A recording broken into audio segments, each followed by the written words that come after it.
संभल से जो तस्वीरें और वीडियोस निकल करके पूरे देश के सामने आ रही हैं, उन पर बात करना बेहद ज़रूरी है और कई बार जब सच ऐसे सामने आता है, तो उसको नज़रअंदाज करना बेहद मुश्किल होता है।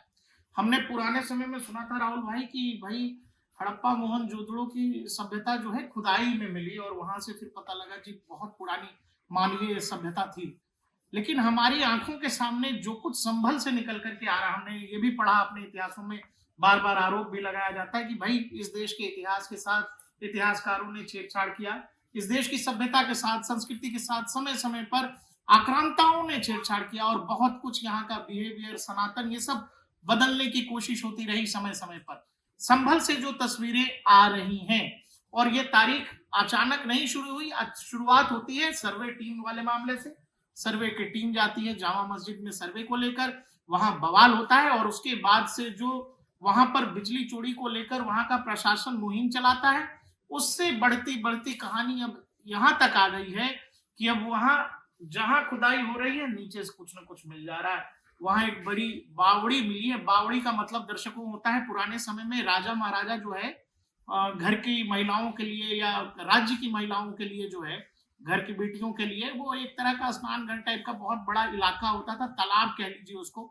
वहाँ कमरों की का इंतजाम भी होता था और जो बताया जा रहा है, जो डीएम कह रहे हैं संभल की, वो कह रहे हैं जी 3 माला जो है, 3 मंजिला बिल्डिंग है और एक ऊपरी परत जो है वो बता रहे हैं कि वो ईंटों से बनी हुई है, बाकी नीचे उनका अंदाजा है कि वो शायद मार्बल से बना हुआ है। खुदाई जितने इलाके में की जा सकती है उतने में प्रशासन कर रहा है, बाकी में अतिक्रमण है। राहुल है हमारे साथ। राहुल, इस पूरी कहानी को आप कहाँ जाता देख रहे हैं? देखिए, जिस बात का जिक्र सूबे के मुखिया योगी आदित्यनाथ जी विधानसभा में कर चुके हैं, उन्होंने ऐसा कहा कि जो प्रमाण मिल रहे हैं तो वो एक दिन में तो नहीं आ गए। कहीं ना कहीं कुछ ना कुछ तो हुआ होगा जो तथ्य अब सामने आ रहे हैं। इस पूरी कहानी की शुरुआत आपको मैं बता दूं कि 23 नवंबर को जब रिजल्ट आए थे उत्तर प्रदेश विधानसभा के उपचुनाव जो हुए थे, तो ये दंगे 24 तारीख को हुए जब सर्वे की टीम वहां मस्जिद का सर्वे करने के लिए गई हुई थी। अब देखिए, हमारे ही कुछ वरिष्ठ और बहुत सारे लोग जो अलग विचारधारा उनकी हो सकती है, उनका ऐसा कहना है कि क्यों खोद रहे हो और क्या हासिल होगा खोदने के बाद। सुप्रीम कोर्ट ने भी रोक लगाई हुई है, लेकिन जो योगी आदित्यनाथ है उनका काम करने का तरीका कुछ और है। 23 तारीख को जब रिजल्ट आया तो संभल लोकसभा की ही एक विधानसभा लगती है, कुंदर की विधानसभा। 1,45,000 वोटों से बीजेपी के जो उम्मीदवार थे वो और वहां से लोगों को विजयी आश्चर्य हुए। भी हुआ राहुल, मुस्लिम बहुल सीट है, वहां बीजेपी का उम्मीदवार करीब लाख वोटों से जीत गया। यही वो पूरा का पूरा कारण था, क्योंकि वहां से विधायक थे जियाउर रहमान वर्क, जो संभल से सांसद बन गए हैं। और ये पूरी की पूरी जो कार्यवाही है, केंद्र बिंदु वही है। वो वहां से विधायक थे और अच्छे खासे अंतर से जीते भी थे। और कुंदर की विधानसभा, संभल लोकसभा, ये गढ़ माना जाता है समाजवादी पार्टी का। अब क्योंकि समाजवादी पार्टी का जो वोटर है, भाई उसने वोट दे दिया बीजेपी को, वो भी इतनी बड़ी जीत वो हजम नहीं हुई, चाहे वो अखिलेश यादव हो, चाहे पार्टी के और नेता हो, वो चाहे कोई भी हो। भाई वो अपना एक वोट बैंक मानते हैं मुस्लिम वोटरों को, और यही वो कारण था। उनके दिमाग में एक बात हुई कि भाई ये हमारा जो वोट बैंक है ये खिसक करके बीजेपी के पास में जा रहा है, और यही वो कारण था। देखिए, कुछ लोग ये आरोप लगाते हैं कि बीजेपी दंगे करवाती है। एक छोटी सी बात आप सोचिए, उत्तर प्रदेश का विधानसभा उपचुनाव था और ये प्रतिष्ठा का सवाल था योगी आदित्यनाथ। अगर बीजेपी को ऐसा कुछ कराना होता, देखिए ये मेरे खुद के विचार हैं, किसी और के विचार इससे कुछ अलग हो सकते हैं। अगर बीजेपी को दंगा कराना होता तो वो चुनाव से पहले इस बारे में कुछ सोचते। उसके बारे में चुनाव के बाद जब चुनाव खत्म हो गया, नतीजे आ गए, नतीजे आने के बाद में अगर उनके अनुसार अगर बीजेपी ही ये सब कुछ करा रही है तो वो उनको क्या जरूरत है कराने की। भाई चुनाव आ गया, वो बड़ी जीत वहां से जीत करके एक ऐतिहासिक जीत उन्होंने वहां पे दर्ज की, उसके बावजूद तो आरोप लगे उनके ऊपर।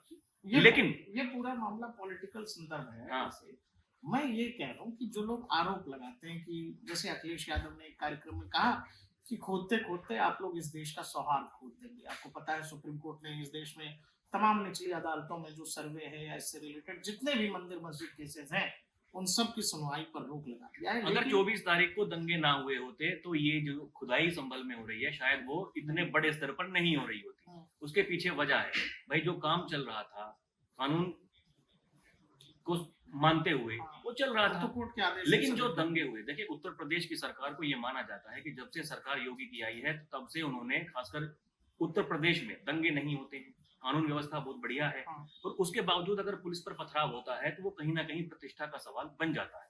और इस पूरे के पूरे जो ये घटनाक्रम है इसके केंद्र बिंदु वहां के सांसद हैं। सांसद। उन्हीं के ऊपर आरोप लगे पहले कि भाई सांसद जी ने ये उन्होंने दंगे कराए बढ़ावा हैं, दिया, हाँ। ठीक है। फिर उन्हीं के घर पर आप देख रहे हैं आपकी बिजली के छापे मारे जा रहे हैं और सबूत भी मिल रहे हैं।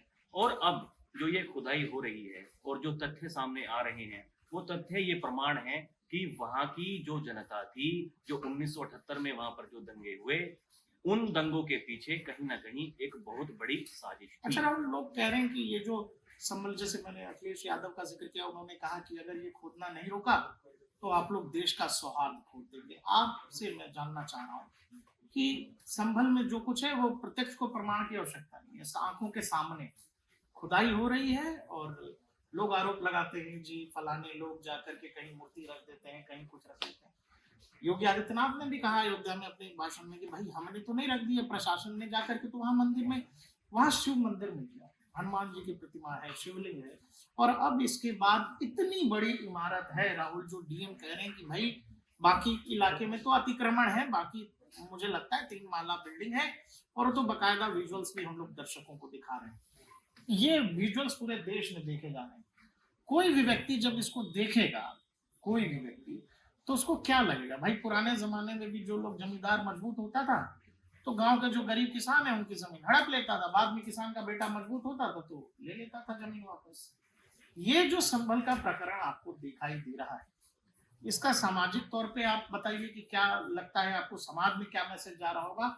और पॉलिटिकल मैसेज तो है। देखिए समाज में जो मैसेज है वो सीधा सीधा यही मैसेज है कि जो सनातन धर्म है, जो विदेशी आक्रांता आए उन्होंने यहाँ पर वो अपना पूरा का पूरा भ्रम फैलाया और जो नहीं होना चाहिए था वो हुआ। और यही सब रोकने के लिए जो वर्शिप एक्ट लेकर के आई थी उस समय की सरकार, उसका कारण यही था पीछे। केवल ये। क्योंकि कहीं ना कहीं जो तथ्य हैं वो हैं और वो जितना आप उनको खोदोगे वो उतना ही सामने आए। सामने आता चला जाएगा। और सामने आ रहे सच पे बात कैसे नहीं कीजिएगा? लोग तब तक बात नहीं करेंगे जब तक कोई चीज मिट्टी से ढकी हुई है, छिपी हुई है। अब जब संभल में जिस तरह की खुदाई हो रही है, वहां बताया जा रहा है कुछ बड़े मशीन मंगाने पड़ेंगे। जो मशीन है वो काफी नहीं पड़ रही, क्योंकि बहुत बड़ी इमारत बताई जा रही है। और जो डीएम कह रहे हैं वो कह रहे हैं कई फुट की ऊंचाई होगी इमारत की। अभी पहला ही माला, मतलब ऊपर से तीसरा माला तक का आधा इन्होंने खुदाई किया है, बाकी कुछ मशीन आ रही है।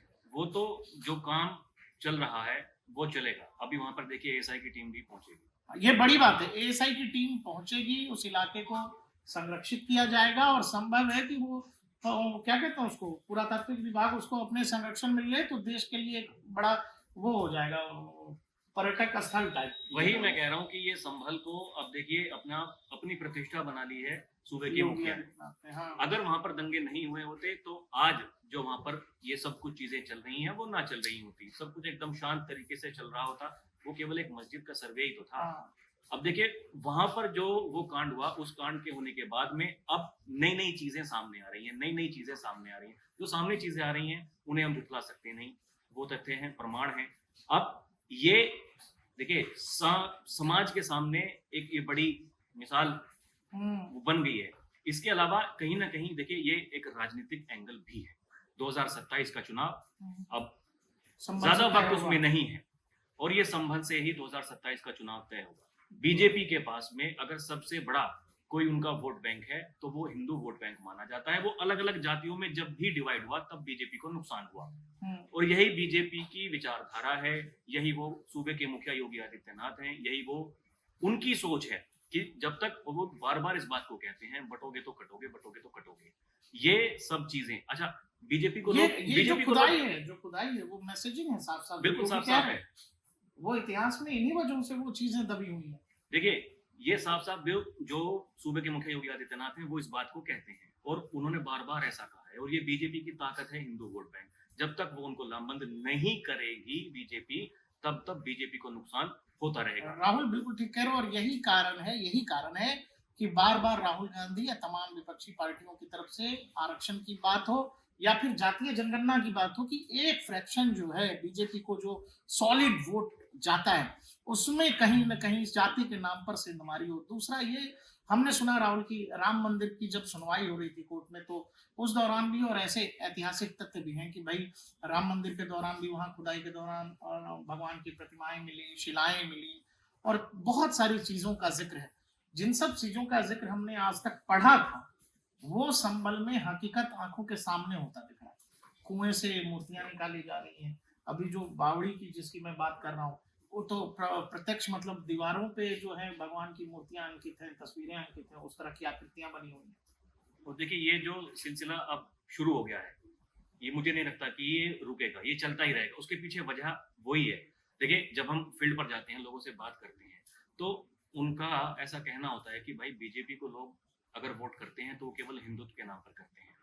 अब उस विचारधारा से अगर आप भटकोगे तो जो वोटर्स हैं, उनके मन में एक बात आ जाती है कि भाई हमने बीजेपी को वोट क्यों किया? उसके पीछे कोई कारण था। लेकिन अगर उनके अनुसार उन्हें काम करती हुई बीजेपी अगर नहीं दिखाई देती है, तो जो वोटर्स हैं वो कहीं न कहीं अपने नाराज़गी जताते हैं। वही लोकसभा चुनाव में हमने देखा भी। उसी के बाद से आप देख रहे हैं कि ताबड़तोड़ इस तरह के एक्शन किए जा रहे हैं और ये सामाजिक संदेश के साथ-साथ एक राजनीतिक संदेश भी है। और इसीलिए जो विपक्षी पार्टियां हैं, वो इस समय बौखलाई हुई हैं। परेशान है, सबको परेशानी है।